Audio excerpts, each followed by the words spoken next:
Usa ka pagtuo, usa ka tingog, usa ka katawhan.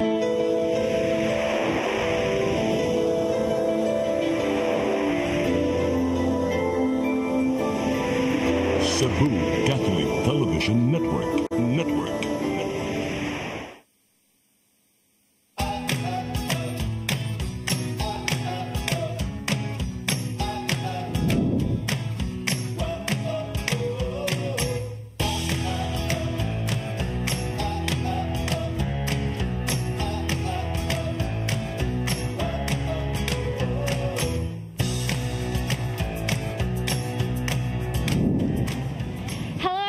This is Deb. Mayong adlaw, kini si Jiray. Welcome to New Start, OzoMed Health and Wellness Talk. Mayong adlaw, Deb. Mayong adlaw and welcome sa Cebu. Ug niya ta karon sa Fort San Pedro, usa niya sa mga historical landmarks dinhi sa Cebu. Ang ganda nga dito, Kuya Jiray. And sa ating mga kababayang Cebuano, maayong adlaw. Itong programang ito ay hatid sa inyo ng OzoMed Wellness Clinic kung saan ibabahagi ng mga doktor ang kanilang kaalamang medikal tungkol sa inyong kalusugan. You know, Kuya Jiray, dito sa OzoMed Wellness Clinic, our mission is to educate patients not just about health and wellness, but also about other modalities of treatment para sa kanilang mga sakit at sa cancer. Yes, tama yan. Yan ang advocacy ng clinic na ito. Sa mga kababayan namo karon nga nagtan-aw dinhi sa Visayas ug sa Mindanao, kini nga programa para gid kaninyong tanan para makahatag mig impormasyon or unsay mga angay buhaton, especially kung naa may mga gibati nga sakit. But kini dili lang sa mga may cancer o kung unsa nga mga sakit, but para pud ninyo mga walay sakit ug dili pud gusto nga magkasakit. Sa programang ito, sasagutin rin ng mga doctors from OzoMed Cebu at OzoMed Davao ang commonly and frequently asked questions about health and lifestyle. Kini nga programa dili lang ni para sa mga naisakit sama-sama gingon ganiha, pero para sa mga batanon or sa mga may edad, sa mga tao diha nga naay mga gihambin nga mga balatian. Ug syempre kadtong mga nanay hinay-hinay nga naramdaman sa ilang lawas, Deb, no? So dapat nila na panoorin itong ating programa. Syempre, Deb, kasi first episode to, bibisayain kita na I hope na maintindihan mo ito. First episode, unsay istoryaan sa atong mga doctors. Naintindihan ko yan, Kuya Jiray, and ang topic natin na tatalakayan for this first episode ay ang importance of New Start program para sa ating mga pasyente. Kauban ng atong physician in charge sa OzoMed Cebu, Dr. M.I. Aguinaldo, o syempre kuyog niya ang atong medical director sa OzoMed Wellness Clinic ug ang cancer overcomer for 17 years, Dr. Rio Barales. Maayong adlaw mga doctors. Yung adlaw, Doc. Maayong adlaw sa inyong tanan. Thank you, Deb and Jiray, for that great introduction. And we're here in OzoMed Wellness Clinic in Cebu. And we're joining us here is Dr. M.I., Dr. Aguinaldo, for our physician in charge here in Cebu. And we're excited. We have another episode about the importance of our protocol, ano? Yes. And we call it the New Start program. Wow, yes, that's the New Start program. It's a new beginning for all our patients that there is hope, no? At talagang kailangan po nating maintindihan ito at we will be giving emphasis of how we are going to share this at ma-educate natin ang ating pasyente for them to have an optimum health and healthy lifestyle. Okay? So, let's begin, Doctor. Yes, ano? I'm excited. Okay, we're excited to share it with you. Ano na nga ba ang letter N natin? Ang letter N sa New Start natin ay N stands for nutrition. So very important talaga na ang nutrition sa paggaling ng patient. So it is a fuel. Ito kung sa makina, kailangan natin ng gas, ng fuel. Yes. Kasi kung pangit lang din yung ilalagay mong gas sa kotse mo, pangit din yung magiging epekto sa kotse natin. So kaya kailangan binibigyan natin or nilalagyan natin yung katawan natin ng tamang pagkain. So kung pangit yung effect, pangit yung pagkain na tinitake natin, pangit yung magiging resulta, Doktora. So kailangan mag-start tayo with a right nutrition. Yes. At talagang hindi tayo, siyempre in our generation right now, here and there, dahil ang dami nakapaligid na maraming fast food, very, very fast, kasi mabilis lang niluluto, at maraming mga additives, talagang we are really emphasizing na it should be prepared at home, yung mga homemade, na alam mo kung ano yung inilalagay mo dun sa ingredient. At we emphasize that ano nga ba itong composition ng plate natin, sa pinggan natin, there are percentage, bilog yun, yung ating plate. Dapat doon ay 90% noon ay puro prutas at gulay. And then the 5% is composed of a plant-based protein. Ano mga plant-based protein na nga na pwede nating i-alok sa ating mga pasyente? Pwede po, Doc, na mga tofu? Yes, Yeah, pwede pong tofu. Mga nuts. Yes, correct. Almond nuts. Peanuts. Peanuts. Okay. We talk about the peanuts. Kasi may mga GMO na sinasabi, yung tinatawag na genetically modified organism na ginagamit para doon mga malalaking peanuts, pero GMO pala siya. Para mas maganda po, you raise your own. When you have a small backyard doon, pwede na kayo magtanim-tanim doon. Pwede po ang munggo, pwede po ang garbanzos, lahat po ng mga nuts, these are plant-based protein. Remember, only 5% of this should be composed of your plate. Okay, another 3% comes from the fats. Okay, hindi yun yung mga liempo. We stay away from the red meat. We emphasize that no meat, no fish din. Kasi sa generation natin ngayon, tingnan ninyo ang dagat, red tide ngayon, di ba?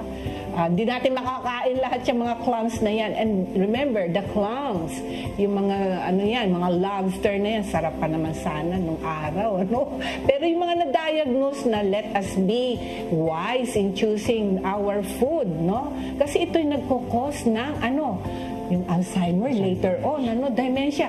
Kasi yung mga seafood na yan, kahit na may scales pa yan, mayaman yan sa yung mercury, Kasi yung mga toxic waste doon sa dagat, lalo na hindi mo alam kung ngayon talagang maraming oil spillage, Ano mga chemical content ng mga oil na yan sa dagat, yung mga ginagamit pong panggasolina sa mga barko, di ba? Dito sa Pilipinas. Okay, so for us to help our patient, talagang sabi ko, we have to detox. We have to cleanse our body. And what we're eating will help us also, to stay healthy yung cells po natin. Kaya maingat po tayo talaga sa mga kinakain natin. So, no red meat, no fish. Ang inaalaw lang po namin na white meat is in native chicken. Yes. So, again, challenge for those support family, Pag ang pasyente ay talagang ngatam na siya sa white meat, ay mag-raise up tayo ng ating sarili pong chicken, At ano papakain natin doon sa chicken? Hindi din yung feeds. Yung mga natural food din doon, Doon along your vicinity, doon sa backyard ninyo. Kami may farm, doktor, doon sa Antipolo. Talagang gustong-gusto ko doon kumuha lagi pag native chicken.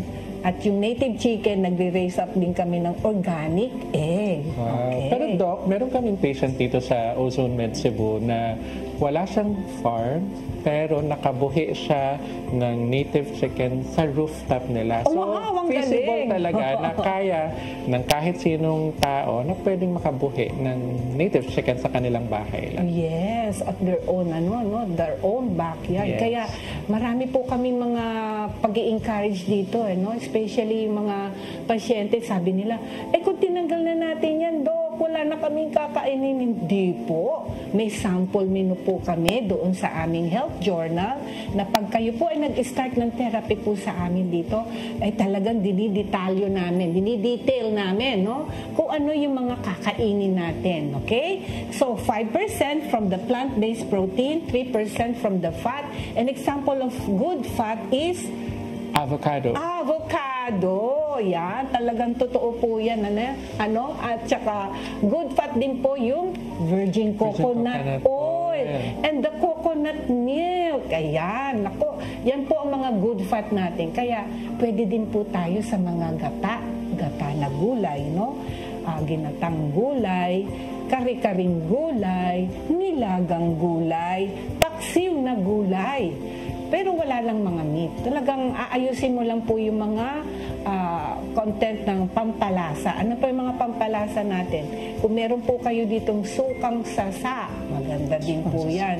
O kaya yung sukang sasa na nakukuha po din yung sa buko. And then, pwede po kayo dito ng Del Monte vinegar. Nasa Dole, no? Yes. Del Monte vinegar, yung kulay dilaw, no? Medyo nakakaipon-ipon naman ng konti. Pwede din po yung Bragg's, no? Apple cider. Ayan, yan ang mga magagandang vinegar po. Pero kung nakaipon pa, pwede na rin ng vinaigrette kung napunta kayo Italy. Pero yung mga simple lang po, pwede na po yun, no? Kasi yung iba, may mga additives ng I don't mention any, no? Basta maganda yung homemade din na suka. Okay? Na alam mo kung ano ang dinagdag mo. Okay? Tama, Doc. Sabi nga, may mga patient nagtatanong, bakit pa natin kailangan ng fats? Sa tingin nila, masama yung fats. No, kasi kailangan i-regulate lang natin yung anong klaseng fat. Kasi yung organ natin sa katawan, like yung brain, yung mga cells natin, kailangan ay may yan. fats din yun. So, kailangan lang natin good fats. Yes, good fat. Talagang kailangan matutunan natin ano yung mga sources of good fat na yan. No? So, ano binigay po namin? Avocado. Kung walang avocado, mag-coconut milk po kayo or coconut oil. Okay, again, another one is 2% na. Anong 2% natin? Yun yung carbohydrates. Hindi po tayo, I don't really recommend the white rice anymore. Mas colored ang rice, Doc. Mas healthier yun. Ano po ba yung mga example ng colored rice? May red rice tayo, meron tayong black rice, may brown rice tayo. Pwede natin paghalu-haluin yun para matikman na nung ini-introduce ko yun sa mga anak ko talaga, maski yung juicing part na, no, isa-isa ko lang muna pinapatikim sa kanila. And then we put it like a game, no, para matututunan nila yung lasa. Okay? So that's how I introduce every fruits or every vegetable sa mga anak ko. Talagang mga meat eater yan at talagang lagi here and there. Chicken and chicken yan. Yung mga 45 days chicken talagang unhealthy. Lalo na kung nakag-deep fry po pa yan. No? Pero may question po ako, Doc. Ang Cebu ay kilala sa napakaraming branches ng mga bread. So, ang question po, matatanggal po ba yung bread sa diet nila? Okay, we have to, again, 2% lang ang carbohydrates natin. There are good source of carbohydrates, no? We can do the cassava flour and make bread on the cassava flour, no? Yung mga root crops, these are all good source of carbohydrates. Yung mga talagang, yung walang mga halong other additives na white flour, no? Mas maganda yung mga wheat flour, yan ang ginagamit natin for the bread. Yung mga kamote, mahilig po sila dito. Yes, kamote. Maganda yun, root crops. Okay, so mas maganda pa rin na homegrown. Para alam mo na talagang natural siya na lumalaki sa backyard mo. Yes. Okay, di ba? Okay, so next is that, ano pa yung mga tinuturo din natin, ano mga food na iniiwasan natin? Yan, correct, Doktora. Kailangan meron tayong i-prevent natin yung mga kinakain natin na usual na dapat hindi na natin kinakain when we start our new start program. Like yung too much sugar kasi it causes inflammation. Yes. Yung sugar kasi, pag namamaga yung katawan natin, pwede tayong magkaroon ng mga diabetes, yung mga swelling sa mga organs natin na pwedeng maka-aggravate. Even the cancer, gustong-gusto ng cancer. Ayun yung pagkain nila, yung sugar. Yung mga bad sugar. Mga bad sugar na yan. Yes. Ano mga bad sugar source na yan? Yung mga milk tea natin. Yan lang ba? Yung mga ang tawag dyan, boba. Sa Amerika, boba. Yes. Milk tea tayo. Ay, noko. Maraming tea talaga. Madaming Yes, pili din po kayo, no? Mas, the sugar is raw, like a raw honey. Yan, magagandang sugar.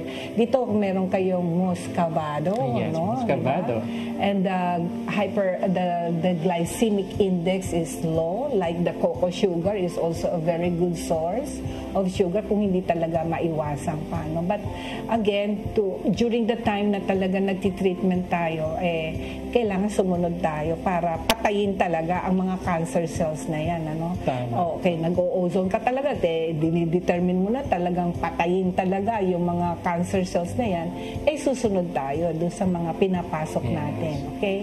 And in addition, Doc, sinabi mo, binanggit niyo po yung glycemic index. It is available naman sa mga label kung gaano yung glycemic. Is it high glycemic index or a low glycemic index? Yung glycemic index kasi, ang pinapertain lang doon kung gaano ba kabilis mag-shoot up yung sugar.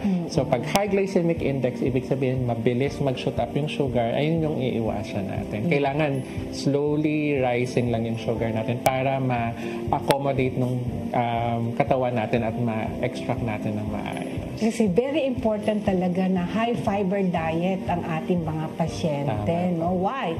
Kasi ito yung magki-cleanse sa natin, yung gut health natin. Para siyang walis na talagang iniis-is yung every wall of our GIT, no? Yung ating ang ating yung mga bituka natin. Alam nyo ba, ito ang second brain natin. No? Anything that we are getting in, dito nagpo-process po yun, no? Para maging kalakasan po ng bawat cells. And remember, ang ozone therapy po, itinatarget yung mga cells na yun, no? Na pag inatake ng cancer cells yung mga cells na yan, talagang patay sila pag tinamaan sila ng ozone molecule, no? Pero kailangan dagdagin pa na natin yung mga pagkain ng mga cells na to para tumibay palalo sila. At yung mga nanghihina, after the chemotherapy, lalakas sila kasi proper nutrients yung binibigay natin. Okay? So, it's very important po ang nutrition. It's a big part po ng mabilis na pagkakagaling, no, ng ating mga pasyente. Kasi sometimes ang pasyente, kasama na, may cancer na, may diabetes pa, nasa kanya ng lahat, pati hypertension. Kaya po talagang masidhi po din ang aming yung pag-educate natin, Doc, and teach them detailedly of how to overcome their situation. Kasi kung hindi natin sila tuturuan ng kanilang kakainin, talagang sabi ng kainin mo ng lahat and then slowly, yun na nga, napabayaan mo yung pasyente, hindi sila nabantayan ng kanilang kinakain, mahirap din. Wala tayo dun sa advocacy natin na kwalidad ng buhay. Kasi nga, pinabayaan na lang natin kung anong kainin, di ba? Yan, tama, Doktora. Kaya sa health diary po natin, meron pong page dito na merong guide na binigay para sundin ng mga patient. Meron na itong mga kilocalories and pwede po nating sundin ito and kung ano pong mga klase ng mga foods and juices na pwede natin gawin. Okay, so I'm also wanting to know ano ba yung mga vegetables na to, no? What are those na papapalengkehin natin? Alam nyo ba ang mga sample ng vegetable natin? Basta any green leafy vegetable, no? And then dito tuturuan din po namin kayo na kung paano nyo po lilinisin yun. Kunyari, kinuha nyo na from the market or from your own backyard, linisin nyo mabuti yung mga leaves. You buy your own brush, may fruits and vegetable brush po tayo para binabrush nyo din yung mga leaves kasi galing din niya sa lupa na madaming marami din mga bacteria. These are all yung mga natin, kung hindi naman kayo naglagay ng mga fertilizer na mga pesticide, para mas maganda din na fertile yung soil na yon by doing yung mga ngayon yung mga worm ginagamit yun na as a fertilizer, mga natural siya. So you will learn a lot naman po at nowadays marami na nagtuturo din mag-experiment din kayo, just like me, nag-experiment din ako in a small basin lang o small pot. I was able to raise up my basil, no? Maganda po yun, yung tinatanggal po natin yung leaves na yun, at saka yung mga peppermint, maganda ilagay sa mga noodles natin, no? And then yung paano paggawa ng toge, which is a good vitamin B, no? Doctor, diba? Pero may question po ako, paano naman yung cookingware natin? Ayun, ang mga cookingware. Thank you, Doc, pinaalala mo. Alam mo, nung ako ay i-evaluate din, one of my social worker also helped me evaluate what cookingware should I be using, At dito po talagang nire-recommend namin ang mga cookingware, kung meron pa po kayong, balik tayo sa palayok. Ang ganda ng luto sa palayok, di ba? Gustong-gusto ko na ang pagkain ay niluto sa palayok kasi natural po yun, At saka stainless steel, yan ang mga gagamitin natin. Glass or Pyrex. O basta ceramics yung gagamitin natin, not in the plastic. Kasi yung pag nainitan ng pagkain na inilagay mo sa plastic, meron pa ring effect yun. Yung mga carcinogenic material na turn dun sa pagkain natin. And by the way, talagang big no po ang mga aluminum cookingware. Okay?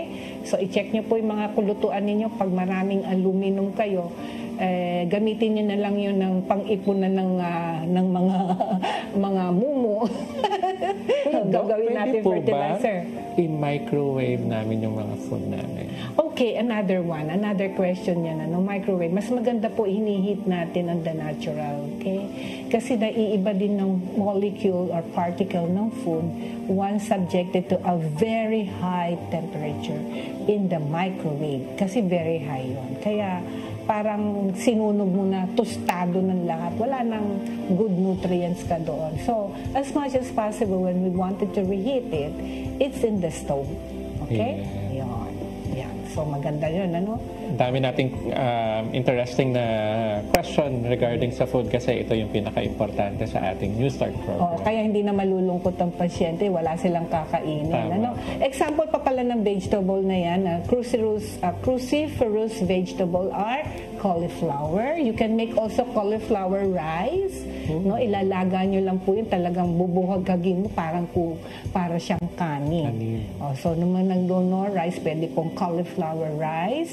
Yung broccoli din po, yung leaves, even yung stem ng broccoli, you can make it like a sayote. Babalatan mo lang mabuti. Yung soft part ay magiging pwede rin sayote yun. Meron po dito sa Cebu na counterpart ng rice sa Manila. It's yung mais. Pwede po ba yun?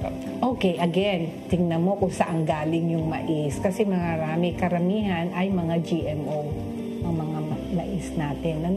Pero yung napipinipili namin minsan talaga yung white corn kasi mga natural yung pagkakatanim doon So, mapili lang po tayo. We have to be choosy on the thing that we are taking in, Kasi yun ang magbibigay ng fuel sa ating energy, sa ating katawan. Yeah. Salamat, Doc, kasi marami kaming questions regarding sa food kasi yung mga food na yun na question ko ay mas marami ditong available kaysa sa Manila. So, dito, naliwanagan kami sa mga food na pwede like yung mga mais, yung mga kamote, yung mga available namin. Yes. Tsaka talaga matutunan natin to raise up in our own backyard. Tama po. Kahit na nasa tawag doon, nasa kanyang backyard lang or sa pot. Yan. Sige. So, punta na tayo dun sa kung may mga question pa po kayo, madami po tayong mapapag-usapan pa once na nagpunta po kayo dito sa ating clinic. Okay?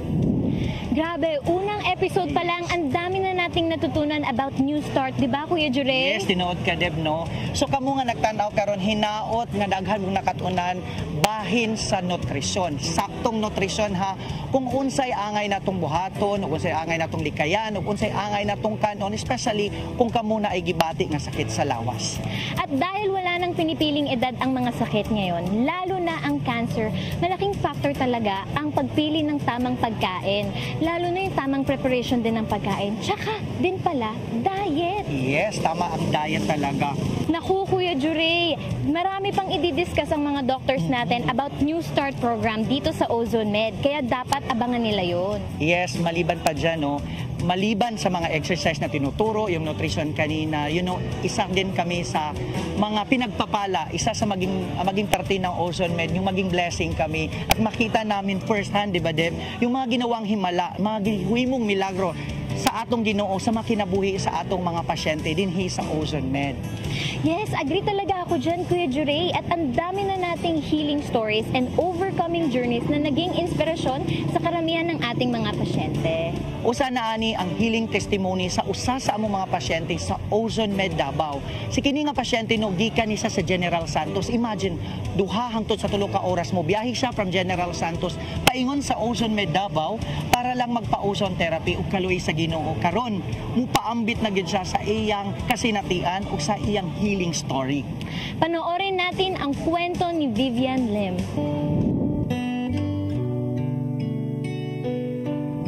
Ako si Vivian Asanyas Lim, nagapuyo sa General Santos City o na-diagnose ko breast cancer stage 2A. O kani ako ang bana. Ako di ay si Richard Lim, bana ko ni Vivian. Nalipay ko nga nakaadto mi diri sa Ozone Med sa Davao. Nalipay gyud ko nga naa diri sa Davao ang Ozone Med. Kay katong bulan sa April nakoy napansin na bukol sa akong breast. And then nagpa-check up ko og nag-require ang doktor na magpa-mammogram o magpa-ultrasound ko. Then pagka May, nag-decide na mi together sa akong mga anak na mas maayon na ipatanggal ang bukol kaysa sa magkalat pa.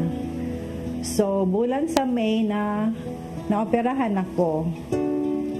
And then after a month, nag-ingon na ang akong surgeon nga pwede ka na magpa-chemo. Kasi 1 month na. Mag-visit ka na ako'y gi-refer nga doktor sa imuha. Na ako'y gi-refer nga oncologist sa imuha. So, aduan mo siya. Then that time, wala pa man ko nakahibaluan ning Ozone Med. So, ang naasa akong isip yun nga chemotherapy lang yun ang next na step na himuon. So, nag-adto ko dito sa gi-recommend niya na oncologist o nag-ingon siya na kailangan ako og 4 lang ka chemo. But then akong anak nag-suggest na, Mang, dili na lang ka magpa-chemo, mag-adto na lang ka diri sa Ozone kasi kanang mas nice ang sa Ozone kasi dili man ka dili ka magluya. So katuna time nag-search ko, gihatag niya sa ako ang link. So nag-search ko sa YouTube, gitanaw na ako ang tanan nga mga almost kadaghanan sa episode nakita na ako. So na-observe na ako na sa ilang mga testimony wala man sila nagguan, unlike sa chemotherapy na daghan nagaingon na nagluya sila, nagsuka sila. Then nakita na ko sa Ozone Med, lahi man ang gina-istoryaan ning mga naga-testimony kabaliktaran. Sa halip na magluya, man sila, active man sila, alert man sila, ug naa man sila strength nako nga unlike atong gi-explain ko sa isa ka oncologist na hihiga ka lang ng ilang araw kasi talagang hihina ka. Mao to yang istorya. So ako nganong didto man ko sa kanang magluya pa ko. So nako diri na lang ko sa Ozone. Bisan nakaadto na ko didto sa oncologist, wala ko nagsulti didto sa doktor na nagpa-Ozone ko. Actually naka-Ozone nako og mga 2 session na, equivalent to 8 pasto akong 2 session.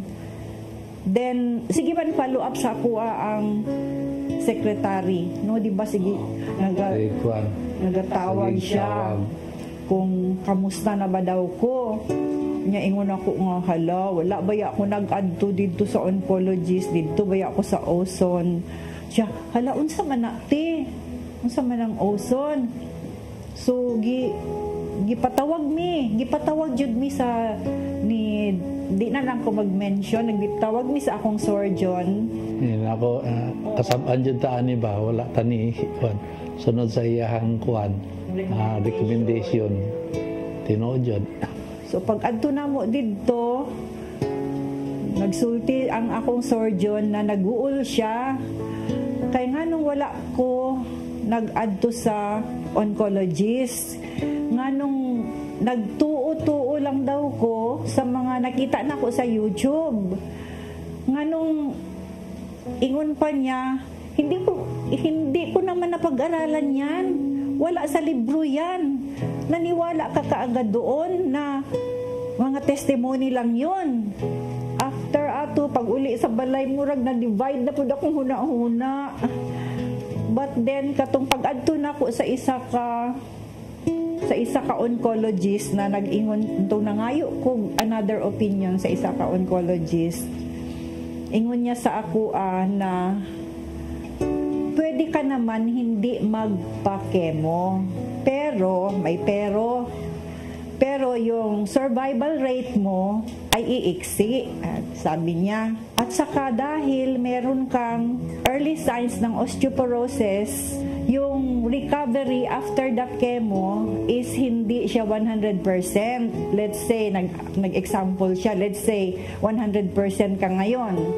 After ka na chemo, ang recovery niyan is mga 90% na lang. So, and the next chemo na naman, ang recovery niyan, hindi siya babalik doon sa 90, magiging 80% na lang siya. So, katupag ingon niya na ana, nakuhala, kaupat para ba ko i-chemo? Din ako nga, mag-brittle man akong bones, ana. Siyempre, dili ko gusto, kay ma-disable man ka, ana, kung brittle imong bones. So, nag-discuss mi sa akong mga anak na kuan ako mahadlok, unsa man imong giingon. Nag-ingon ka nga, dili ka gusto. Malagi to, din ako gusto. Dili siya gusto na mag-brittle kay ma-disable na ako kung mag-brittle akong bones. Unsa na lang mag-brittle na ako, napo ko gibati basig kinsa mga asikaso nato. O pila to ka months na dili siya halos makatindog. Actually, one month mo to bedridden. Bedridden siya, tapos na-admit sa hospital 3 weeks. And then, pag uli sa balay, naka-wheelchair, na dili siya makalihok kaayo. So, dili po ko gusto. Pasalamat lang ko kay Lord nga naulian iyahang spine. Ako, alarming kaayo pag ingon niyang mag-brittle akong bones. So, nag-decide jud ko na dili na ko pagpa-chemo. Og I believe na paraan man to ni Lord. Kasi, ang choices na ko nahati, it's either chemo or ozone. So, kasi ang gina-recommend yun sa ako ang mga kaila, mga friends na ako na nagkaroon po og breast cancer, ilag yung gi-recommend na magpa-chemo ko. Wala sila'y idea about sa ozone. So, kung sila ang pabuton ni mo, chemo gid ang ilang gusto, magpa-chemo ko. Kasi wala pang nakahibalo sa Jensan na adi ay ozone. Ang prove na ko sa akong sarili na wala yun ko nagluya. Mga sila, parang di ka man nagkasakit. Sabi nila ba? Kasi, maka-join ko sa ilaha pag naami mga gathering na ay mga monthly meeting, maka-attend pa ko. So, parang hindi ka naman nagkasakit. Although, selected na lang ang kinakain. Although may mga limitation sa pagkain, kay syempre bawal muna. Pasalamat yun ko sa sa Ginoo first and foremost. Thank you Lord for bisan na ako'y ing-ani nga naagihan sa akong journey, na akong pamilya, especially akong bana, na akong mga anak, na akong bana, na all the way from Jensan every week, uban mi sayo pa kaayo sa buntag maglakaw na mi diri and then makauli mi dito sa Jensan gabiin na John kay syempre 3 hours man ang biyahe paadto pa uli. So, ay goal kayo kay siyempre di na ako madawat nga ako na akong asawa na cancer, no? Akong duda ato basig na-develop tong cancer niya tungod sa stress ako kay last year na-diagnose bago osteoarthritis. So 1 month ko nga nasa balay gahigda. Limited ako movement kay itong sakit kayo. Then with my prescription, ako na nag-prescribe ng mga pain reliever, na-irritate akong intestine. So, nag-blood store ko. So, na-admit ko mga 3 weeks sa doctor hospital. Pagi sa mga check-up, laboratory, i-check akong akong large and small intestine, okay man, aside lang sa atong aside sa akong tiyan nga naigas-gas. So, muto akong duda nga dito nakuha ni Mrs. ang iyang sakit ng cancer nga nag-create og bukol sa iyang stress to sa stress. So, dili jud ay ilalim magpa-stress ka sa imong pamilya. so far karon I'm okay. I'm very well okay. Okay siya kayo karon. Ang dili lang siya okay kay dili na daw niya makaon to yung ginakaon niya dati. So limited na murag nag-change na ang ang iyang mga menu niya. Mura ako murag apektado po ko kay siya ginakaon ako mong ginakaon. Alam mo kaon ko glain nga ng menu niya sa iya ha. Ako kay gasto. Mura ako murag slim ko gamay pero less wala na meat, na lang isda at saka gulay-gulay, prutas nandiyon kay katong after na sa iyang phase 1 ni mga tumor marker gikuan man gipalaboratory man siya gitagkuan laboratory. So nagpalaboratory man sa Jensan, may lang ay naapoy nag-sponsor sa iyang laboratory, medyo wala mi nabayaran. So ang resulta sa laboratory ko ako lang magtanaw, ako mag-analisa, negative jud.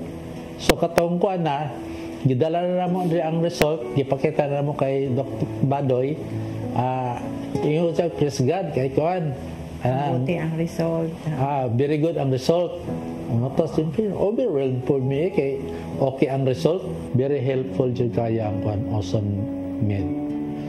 So, dili lang kay diri sa amoa, so amo ni spread sa Jensan. Kisa tong gusto magpa-ozone, available sa Davao. Anytime na gusto sila magpa-accommodate, ubanan naman sila diri, introduce na mo. Hopefully, moabot ang time nga napoy ozone sa Jensan. Okay, gikan sa Cebu ni atakaron din sa Ozone Med Davao para atong pangutanon syempre ang nag-inusara na Ozone Med Doctor dinhi sa Davao, ang atong physician in charge sa Ozone Med Davao, ang atong isa sa mga pinakabatanon na doktor dinhi sa Ozone Med Wellness Clinic, si Dr. Coles Badoy. Doc, mayong adlaw. Maayong adlaw sa tanan mga Davaoenos. Ayan, at nakikita din natin si Doc, nakikita ka rin ngayon Doc sa buong Visayas at Mindanao. Siyempre sa mga manonood sa atin online. Siyempre Doc, kung si Dr. Rio at si Dr. M.I. naghisgot about cancer, unsaon pagpugong sa cancer, unsay mga treatment about cancer, dinhi sa Ozone Med holistic ta. Diba, hindi lang cancer ang ginakater nato ang atong ginatabangan, but gitabangan po nato ang mga walang sakit at ayaw magkasakit. Yes. Ang usa gyud na sa mga pangutana, sa mga nag-inquire din sa Ozone Med Wellness Clinic page, Doc, kung unsa ka importante yung lifestyle sa atong mga pasyente nga nganong nadangat man sa cancer. So, siyempre Doc, isa sa mga pangutana sa atong mga pasyente, dili sila cancer patient, pero naana sila sa level nga hindi na healthy ang ilang diet. So gitawag na to healthy balanced diet. Ang medyo may problema sila dito, no? Kasi ako din, Dok, no, wala ko pili sa kaon. And especially kami mga Bisaya, bisag unsa na lay amo kanon pod, no. So daghan na pud ko kailang baka kita nimo maayo ang lifestyle, no, healthy yung lifestyle nila, pero food pala ang naay problema, Dok. Unsa ka importante ang healthy balanced diet?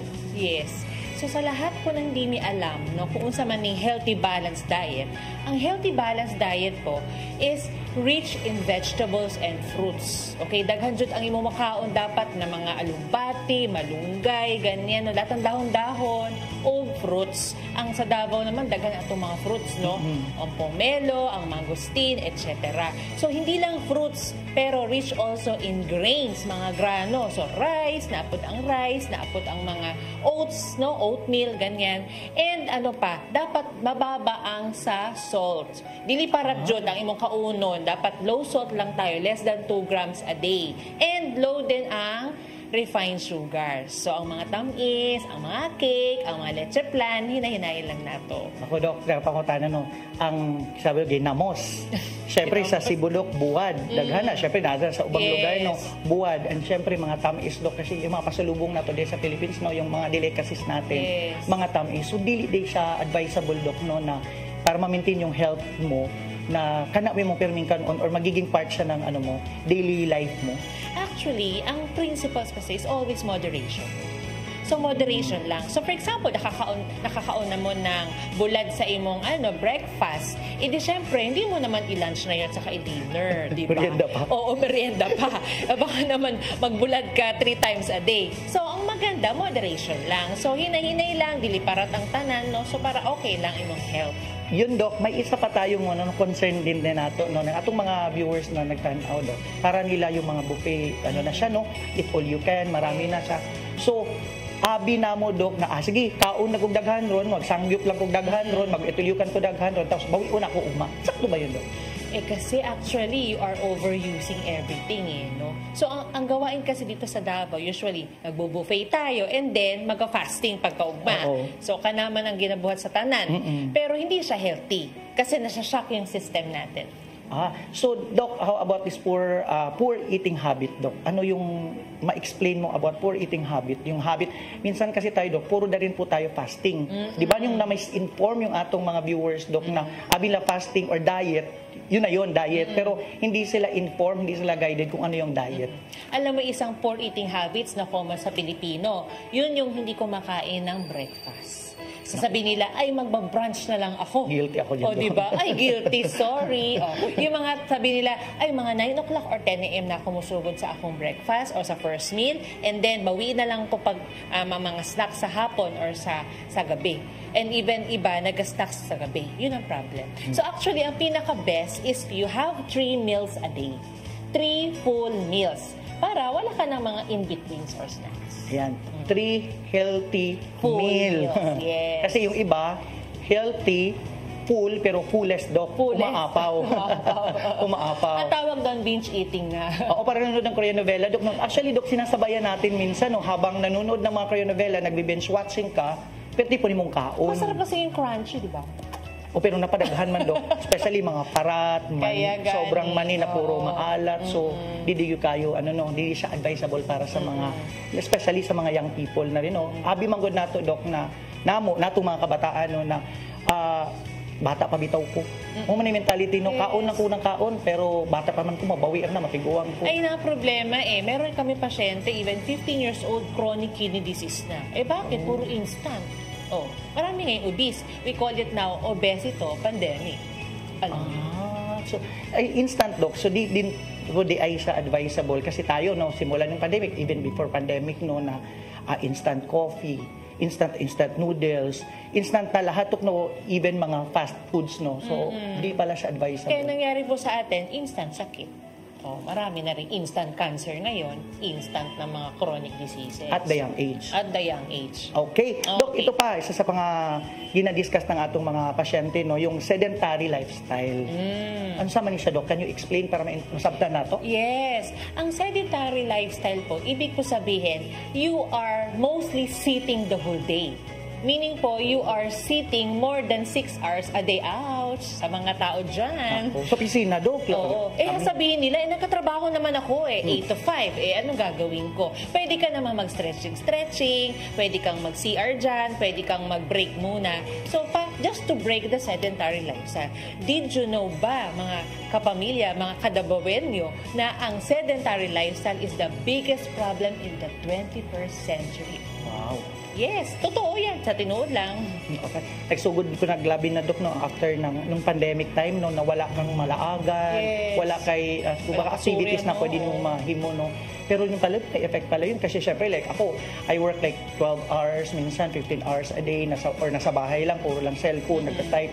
Hindi din sila maayo, Dok. No? Yeah, so that, I think it is the high time na we can be aware of the sedentary pandemic also. Ayan. Yes. I-connect na to, Dok. Syempre, Yes. no, nakala ka sa balay, no, tapos syempre, overtime ka.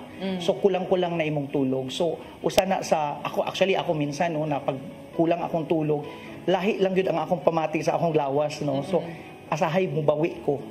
Kulang kong tulog 12 hours, mo bawi ko halos 23 hours na kasi kapoy na kaayo. Tama ba to, Dok? Actually, ang tawag dyan, chronic sleep deprivation. So, masyadong yung term, no? Matindi. Chronic sleep deprivation. Ano yung sabihin nun? For the longest time, nag-build up po kasi yung ating deficiency ng sleep hours. So, ang nangyari, for example, ngayon, you're taking only 5 hours sleep at night. So, may kulang kang, ang normal po kasi o regular sleep, 7 to 8 hours. So, meaning 5 hours ka lang ngayon, meron kang balancing 2 hours. So, meron kang balance. Bukas, natulog ka ulit, 4 hours na lang. So, may balance kang 4. So, nag-accumulate po ito. Ngayon, pag on the longest run po, nag-accumulate siya, ang epekto sa imong lawas, nag-increase po ang stress hormone. So, pag nag-increase po ang stress hormone, that is cortisol, ano nangyari? Tumataas ang BP, tumataas ang sugar, tumataba ka, bumabagal ang metabolism. Yan ang epekto. So, not good. Ako, actually, Dok, some of my friends, no, sabi nila, tama naman yung supplementation ko. Tama, sakto doon ang kaon nila. Sakto po ang ilahang exercise. Pero yun nga, ang problema, kulang sa tulog. Yes. Hindi din pala dapat, Dok, no, na dapat pala balanse gihapon ka sa tanan. Kasi ang, di ba, ang mga sleep, mga agit, mga sleep-deprived agit, no, di ba, masungit, no, and then mga irritable. So actually, it affects the mental health as well. Wow, dahil kay tag nakatunan from Dr. Coles, no, and I'm sure na katong mga nagtanaw nato din karon, no, na makarelate mo as simple as this tatlong question na kung gihatag ni Doc. Makarelate mo kasi pwedeng ikaw mismo guilty ani nga mga lifestyle. At the same time, meron kang kapamilya or mga kamag-anak nimo no nga sila din nakita nimo. So it's about time for you na to learn and to be educated. Na din sa Ozone Med, like Dr. Coles din sa Davao, no, we have patients, Doc, na hindi talaga cancer. No, so meron na lang kino-correct lang tayo yung mga degenerative diseases, no, high blood, diabetes. No? Naku, daghan na po na kayo. Daghan na po sila. So daghan pa kayo pag-usapan, no, daghan pa kayo mga hisgutan, mga question, especially sa mga walang sakit at ayaw magkasakit. So kamong man nagtanaw din ha, pagpabilin lang mo to keep in touch with us sa atong mga social media pages. And syempre po, you can contact our clinics, atong mga doctors. Sobrang di-extend miles. They have, di ba, milers ang mga doctors namin even after the office hours. No, kung may question ng pasyente, you reach out to our patients. So, daghan kayong salamat, Doc Ancio, sa atong sunod nga episode. Kaya daghan pa kayo kung mga pangutanan nimo about lifestyle and about health. Thank you so much. Back to you, Doc M.I. and Doc Rio. Bye! And we're back. Still joining me here is our physician in charge, Dr. M.I. Hi po, hello. Yeah, patuloy tayo, Doc M.I., Yes. no? Nandun na tayo sa letter E, no? Ano ba yung benefits ng letter E na ito? Dalawang letter E itong Yes. di-discuss natin. So yung unang letter E ay exercise. So very Yes. important ng exercise kasi it increases your blood circulation. Correct. Kailangan lumibot sa buong katawan yung dugo. Kasi kailangan bumuka yung mga blood vessels. Yes. Kasi para yung mga kinakain natin, yung ozone, pumupunta doon sa mga kailangan puntahan. Kasi kung maliit lang yung mga ugat natin, then hindi tayo makakapunta doon sa mga kaliit-liitan o kasulok-sulukan na parte ng katawan natin. At saka sinasabi natin, galaw ng di pumanaw. Hindi pwede tayong tulog-tulog at higa-higa na lang dyan. Okay, kailangan gumalaw ang katawan natin para yung liksi ng dugo natin ay tuloy-tuloy yung circulation ng ating mga dugo. Tama no? po. Importante yun kasi improvement of the circulation, lalo na sabay din, laman niya talaga puro oxygen yung yung blood natin, 'di ba? Sabi natin, a well oxygenated blood is a very good blood, no? Talagang healthy blood 'yon. Kaya yung kitang-kita talaga ang changes sa mga pasyente dito na sa una pa lang hinang-hina na sila. Okay? At pagkatapos ng isang session lang parang talagang nakakaano na sila, ramdam na nila yung kick ng ng ozone therapy. Anong exercise ang pwede nating i-recommend? Ang pinaka-importante po, pinaka-basic po natin is yung walking. Kailangan wag tayong agad pumunta sa medyo mahihirap kasi ang gusto natin, i-preserve natin yung binigay nating energy sa kanila para mag-heal sila. So walking muna tayo, pero hindi rin naman ganun katagal kasi kailangan hindi nga maubos yung energy na yun. So mga 15 minutes, tama ba? They can start 5, tapos 10, hanggang 15. Maximum na yung pagka medyo okay na sila ng 30 minutes. Yes. But not 1 hour. Kasi po, oxidative na yon, strenuous na yon sa mga pasyenteng nakaka-recover pa lang. Okay, what are those small walking? Hindi po jogging, walking. Just para ka lang nagkakadance, nagwo-walk ka lang. And then ginagalaw-galaw mo na yung mga extremities mo. And then, ang pinakang sign niyan, pag lumabas ang pawis, that means talaga nagpe-perfuse at good ang circulation mo. At lumabas na naging activated na yung mga sweat glands mo. No? At lalo na, doon sa letter S natin mamaya, dalawa kasi yung dalawang letter S yun pero dito muna tayo sa exercise. Meron ako i-recommend po sa inyo. You can have the YouTube channel of 50 minutes walking exercise, yung mga lighter lang po, even yung mga nakaka-recover pa lang, basta 15 minutes of walking lang, you can have it in the YouTube para sasabayan nyo lang. Doc, may question ako. Yung may patient tayo na naglalakad naman siya talaga before. So, pwede bang hindi na walking yung exercise niya? Pwede ba siya mag-upgrade to other kind of exercise? A small running, kung pwede na niya basta mapawisan, Doc. Pag wala pang pawis, hindi pa talaga siya, pa talaga exercise. Maganda talaga. kasi na, nag-height na ng yung temperature. That means yung nagka-cardio. Talaga yung pumping of the blood is good enough na kaya lalabas na rin yung, yung sweat. Na yun, mga sweat na yun. So, if they could also upgrade that, like jogging or jumping, okay din naman po yun. Okay? Thank you, Doc. So, yun. So, let's go naman sa isa pang E. Oo, letter E. Ngayon, pwede rin nga pala yung swimming, Doc. Kasi na-exercise siya kaya kung kaya nyo rin lang, you take a deep immersion dun sa mineral na yun. Ang seawater po is a good mineralization. Mas maganda yun na nagbababad ka dun ng 15 minutes habang nag-exercise, so nagsiswimming ka, magpapaddle ka ng ganun ng legs mo. That's a good exercise din, kung kaya rin lang. Tamang-tama. At huwag naman silang naliligo mag-isa at baka naman walang nagbabantay. Kailangan may nagbabantay, di ba? Yes po. Okay. Pero tamang-tama kasi nasa Visayas area tayo, puno-puno tayo ng body of water, so accessible sa atin na pwede tayong pumunta sa mga dagat makapag-swim. And then also maganda din yung barefoot. Yan. Barefoot that we call grounding, Yung barefoot ka dun sa grass, nagwo-walk ka barefooted in the grass. O piliin mo lang yung malinis na grass, Huwag ka tatapak dun sa mga, mas maganda yun, lalo na yung early morning na dew. Pag tinapakan mo yung hamog na yun ng mga damo, parang ozone yun. These are natural ozone that penetrate the sole of your feet. no? Pag nag-penetrate yung, pasok na naman ang oxygen molecule. So there are a lot of natural ozone na dinidiscuss din natin, like the mist of the waterfalls, no? Yung hangin na yung sa dagat, these are natural ozone. Yung pag malakas ng ulan, di ba? Yes. At tumama na, lumabas na yung araw, natural ozone yun, Dok.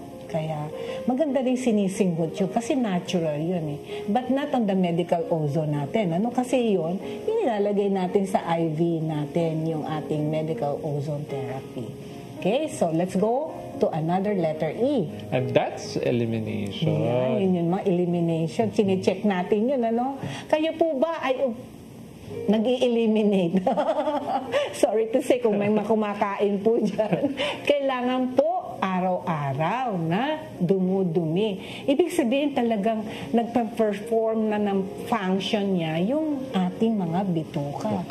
Okay. Is it right na hindi 3 araw na hindi pa nakakadumi, Dok?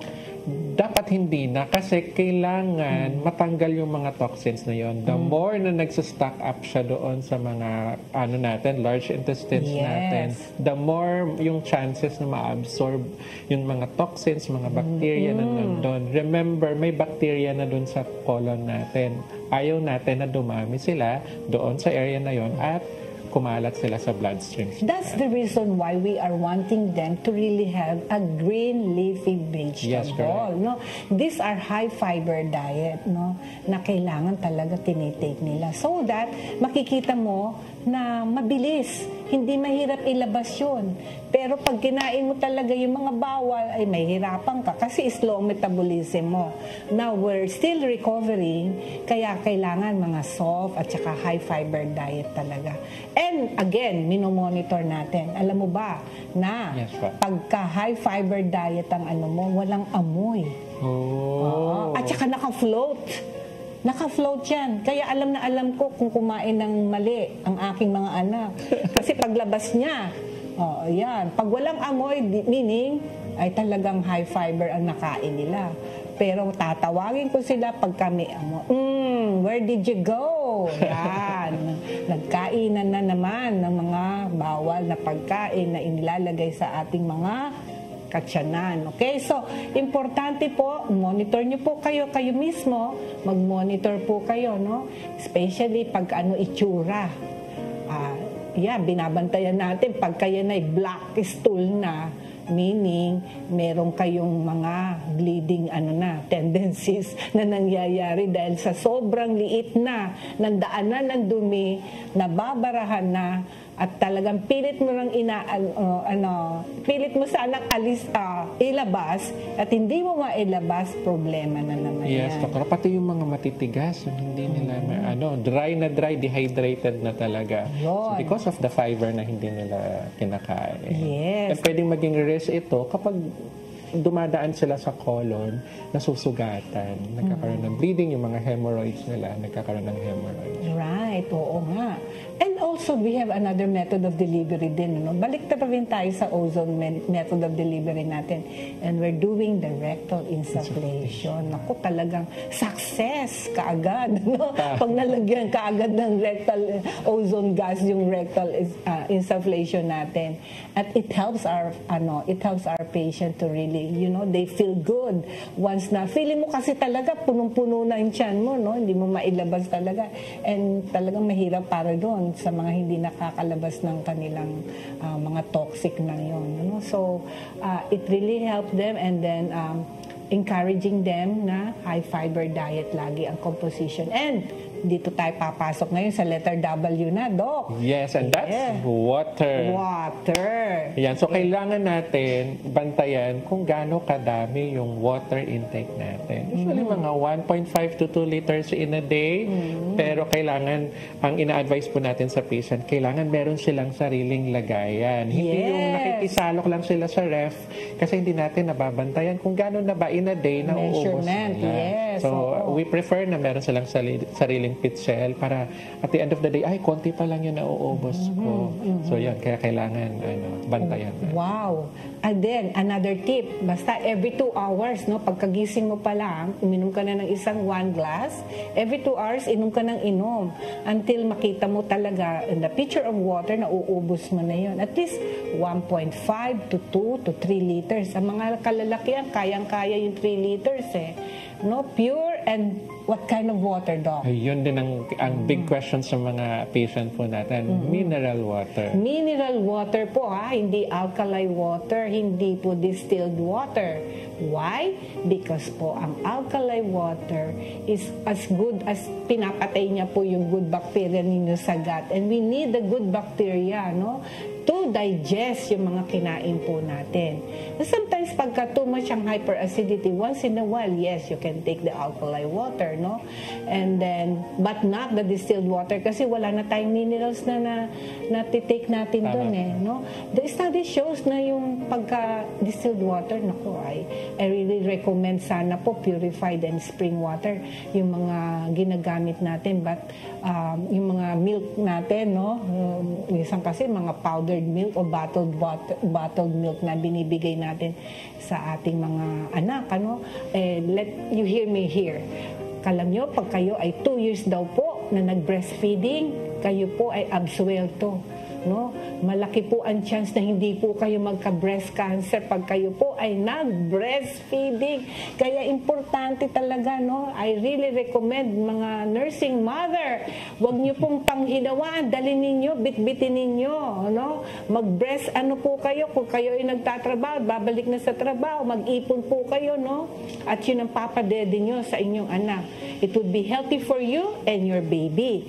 Okay, so not using the distilled water for the bottled milk, but use a purified mineral water or natural spring water. Yes, another tip, Doctor, when meron kayong mga problems when it comes to sleeping, kasi later on, i-discuss natin na kailangan natin yung sleep. Pero if na-disrupt ito, meron tayong mga patient na gigising because of the pag-ihi nila. Kasi nga, ang dami nilang iniinom water. So, medyo kailangan natin iplano kung saan natin ilalagay yung tamang bulk of drinking. Yes. So, ano po ba yung dapat nilang gawin? Okay, start of the day talaga, inom na kaagad, no? Especially pagkagising mo pa lang. Siyempre, mag-toothbrush ka muna, linisin mo muna para hindi yung mga yung mga saliva natin ng magdamag mainom natin. Okay? So, cleansing muna, hygiene muna, and then inom na kagad ng tubig. And yun na ang tip, you get out of your seat, especially yung mga nasa offices, yung iba dyan talaga, pagtanghalian na lang, saka lang iinom. Make it a habit to get out of your seat and then drink a lot of water. At available naman yung mga dispenser natin dyan siguro sa offices. Kasi pagka kulang kayo sa tubig, makikita nyo kulay dilaw na dilaw. That means dehydrated pa. Yes. So make it like yellow, light yellow, hanggang maganda nga sana colorless kasi talagang hydrated ka. At machi-check mo kung hydrated ang skin, Yes. Hydrated yung katawan mo. May check tayo yung pinch test, di ba? O pagka hindi bumabalik ka agad yung pinch test dun, especially sa baby, no? Tayo naman, pag ginuhitan mo, pag gumuhit yan, ibig sabihin, dry talaga yung skin mo. Kaya, ganun pa man, nagtutuyo din yung mga labi natin, ganyan. Kaya kailangan inom pa rin tayo ng inom. Ano po? Okay, so let's start again with the letter. Ano susunod natin? Letter S.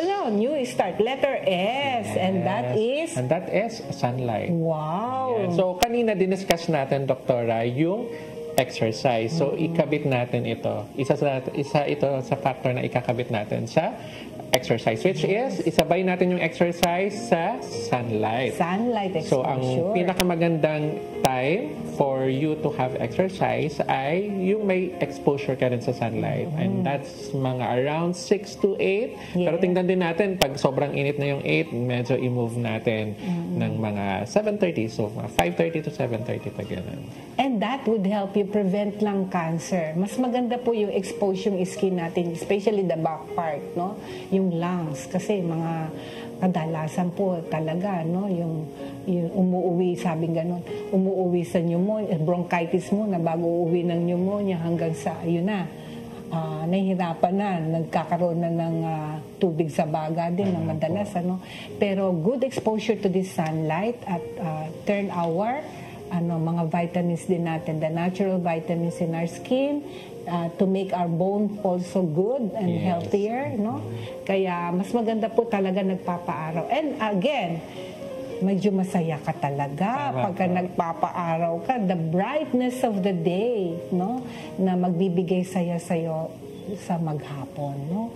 Maganda din na may exposure ka at least mga 15 minutes, no? Hindi naman po gaano katagal. Basta nakita nyo, lumalabas na yung araw na yan, umpisahan nyo na. At nagme-meditate na rin kayo, nakikipag-usap na rin kayo, nakikipag-ugnayan na rin kayo sa kabutihan ng Panginoon. Magpasalamat, another day has been given to you, and let's make this day a great day. Yes, tama po. Yung sunlight din natin ay nakakatulong ito sa tinatawag nating circadian rhythm, yung sleep-wake cycle natin. So kaya kailangan talaga lumalabas tayo, nakikita natin yung araw, and it's also yung pati yung sunset natin. Kasi para ma-regulate yung tulog natin. Marami tayong patient, doktora, na kulang sa tulog, hindi makatulog kasi sirang-sira yung sleep-wake cycle natin. Kapag nakikita natin yung sunlight and also the sunset, nare-regulate o napoprogram ulit yung utak natin na on this time, awake ako, magiging alert ako, pero dun sa paggabi na maaantok na ako. So, kailangan talaga natin makita. Hindi tayo dapat nandun lang sa mga bahay na wala at hindi natin nakikita kung ano na yung nangyayari sa labas na dilim ba, ganon. So, maaraw. Kaya kailangan alam natin na nag-expose tayo sa sunlight. And plus the fact we don't want our patient to stay at their room with the aircon. Ayan, dyan tayo papasok ngayon sa letter ano na tayo?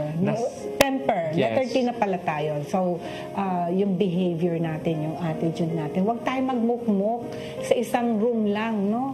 Na parang kinakawawa mo, nagsiself-pity ka na. And then just remember, count the blessing and name them one by one, no? Ang una papasalamat natin, nakakahinga ka pa. Nagising pa. Nagising ka pa sa araw na yon. At may mga pamilya ka na tumutulong sa iyo, nag-aasikaso sa iyo. At di ka pa naman din nag-iisa. Andyan ang Holy Spirit. Andyan si Jesus, no? Naging nagbabantay sa atin. At talagang tayo ay gusto din na maging maaliwalas ang ating healthiness, no? Healthiness of the body, of the mind, and of our spirit. Yes po, Doc. Sabi nga po, for the next 3 to 5 years, yun yung prognosis ng most of the cancer. Ibig sabihin nun, for the next 3 to 5 years, gaganda ba o gagaling ka or mas lalala ka? Kaya for the next 3 to 5 years, we advise our patients na yung mga friends, family, activity, or things na sa tingin natin makakadagdag ng stress sa'yo, papangit yung attitude mo, then iset aside muna natin sila, doktora. Pero yung mga things, activities, friends and family na sa tingin natin makaka-add up, makaka-lighten up sa atin, makakatulong sa'yo sa pagaling mo, ibalik natin yan. Yun, ang ating attitude should be happy all the time. You know? Alisin na natin mga moody moods natin, okay? And then, let's go to letter A. No? A is air. So, yung kanina, sinabi natin, binanggit natin na yung exercise, ikakabit natin sa sunlight. Ngayon, ikakabit din natin ito sa air. So, sama-sama sila doon. So, ano po ba yung dapat nating, condition ng air? Yes. So maganda talaga outside, under the tree, magdi-deep breathing exercise. So, hindi pala kayo. under the aircon. Not inside the air conditioning room. Kasi talagang dirty and dirty air kasi siya. Mas maganda yung natural air. Yun. sabi nga, ito kung 1 horsepower, ito 15,000 horsepower. Pag under the tree ka, kasi it's full of ions.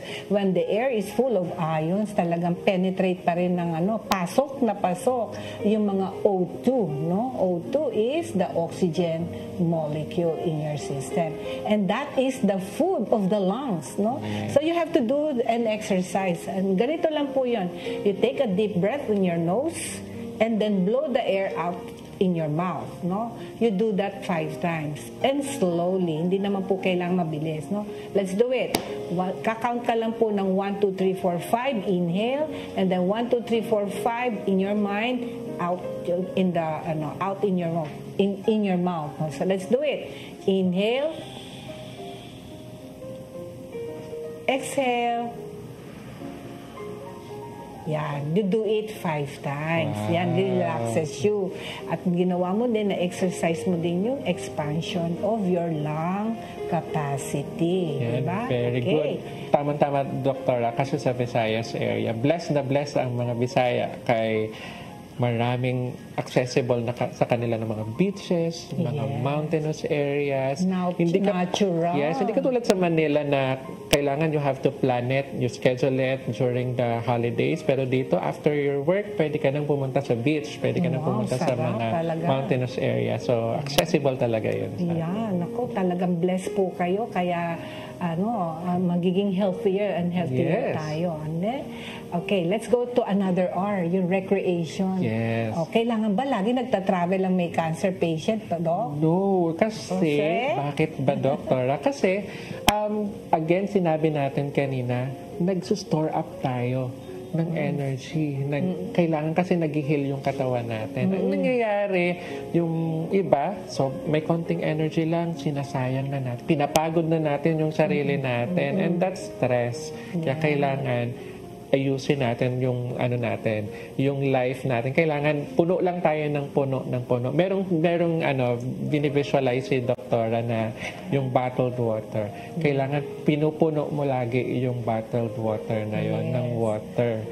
Pero sa atin, sa katawan natin, yung oxygen na yon, yung ozone na yon, huwag nating sayangin yung ozone na yon. And besides, we need to sleep talaga. 8 hours of sleep. Kasi kung travel ka ng travel, puyat, nadi-disrupt yung mga circadian rhythm natin, our body clock. Alam niyo po, pwede niyong turuan ng yung body ninyo no? Na pag hindi kayo makatulog, you can do yung babad ng paa, no? Dun sa a little bit of parang nag-footis pa ka. And then you put some, kaya sa aeroplano, minsan naglalagay ng yung eye patch. No? Para nagsasabi siya, nagsisend siya ng message, gabi na, madilim na, kaya tulog ka na. Okay? So, importante po nakakatulog kayo. Kasi magpa-pile up yung number of hours na yan. Kung Monday, 6 hours ka lang, you need to sleep, magpa-plus 2 ka. You need to sleep 10 hours ng ating pagtulog. Okay? So, that's the recreation and the rest. Yes. So, rest the last point is the letter T. T is the most important part of the New Start program, which is trusting God. Yes. So, hindi lahat ng mga treatment or yung ginagawa natin, ayun yung nilalagay natin sa pinaka-umpisa or pinaka-first natin na goal. Ang goal natin is to trust God na pagagalingin tayo. Yung mga promises ng Panginoon dati ay magagawa rin niya sa atin. Yung mga promises na nasa Biblia ay hindi lang para sa iilang tao, but para sa lahat sa atin. Lalo-lalo na yung mga faithful sa Kanya. Sabi nga, He is faithful to those who are faithful sa Kanya. Yes. I-summarize natin ngayon, Doc? Yung ating New Start stands for letter N. Nutrition. Letter E. Exercise. And another E. Elimination. And W. Water. And letter S.